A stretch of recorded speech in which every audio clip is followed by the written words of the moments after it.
হাবড়ার BJP নেতা বিশিষ্ট engineer Rupesh সরকারের পিতৃদেবের স্মরণে আয়োজিত ফুটবল প্রতিযোগিতার ফাইনালে এসেছিলেন কেন্দ্রীয় প্রতিমন্ত্রী ডক্টর সুকান্ত মজুমদার।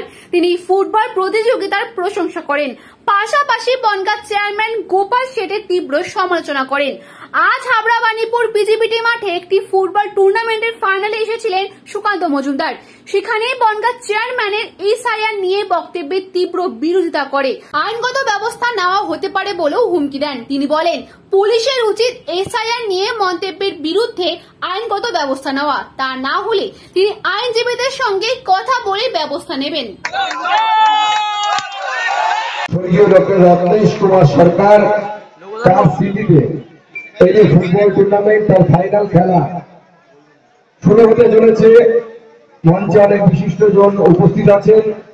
খেলার মূল উদ্যোক্তা রূপেশ সরকার, ডক্টর রত্নেশ সরকারের স্ত্রী উপস্থিত, তাপস মিত্র জেলা যুব মোর্চার সভাপতি ভাই পিকলু সহ তাদের সকলকে আমার তরফ থেকে আমি অত্যন্ত ধন্যবাদ জানাই এবং অভিনন্দন জানাই। এত সুন্দর একটি টুর্নামেন্ট সেটাকে অর্গানাইজ করার জন্য শুধু দর্শকবৃন্দ যারা আছেন তাদেরকে আমার তরফ থেকে অনেক অনেক শুভেচ্ছা এবং অভিনন্দন।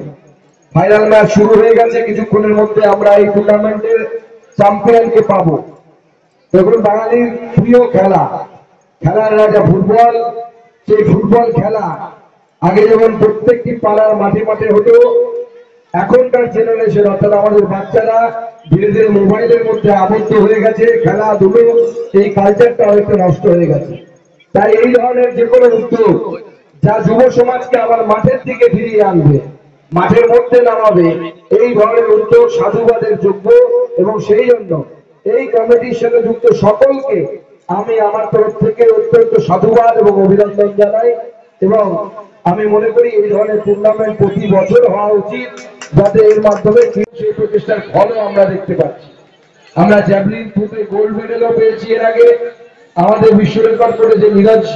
এছাড়াও খেলাধুলোর বিভিন্ন অঙ্গিকে ভারতবর্ষের যুবক যুবতী তারা প্রত্যেকে নিজের প্রতিভাকে আরো বেশি করে তুলে ধরতে পেরেছে।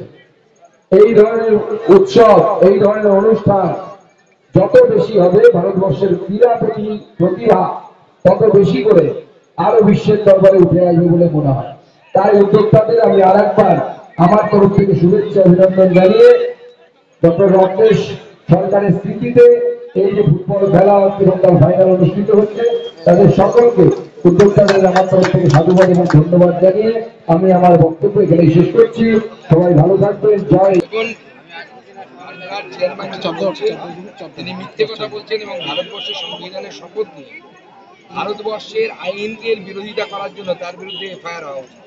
পুলিশের উচিত, প্রশাসনের উচিত তার বিরুদ্ধে এফআইআর এর ব্যবস্থা করা এবং তাকে গ্রেফতার করা। যদি পুলিশ না করে, আমি আইনজীবীদের সাথে কথা বলছি, আইনজীবীদের সাথে কথা বলে তার বিরুদ্ধে আদালতের মাধ্যমে এফআইআর করা যায় কিনা আমি সেটা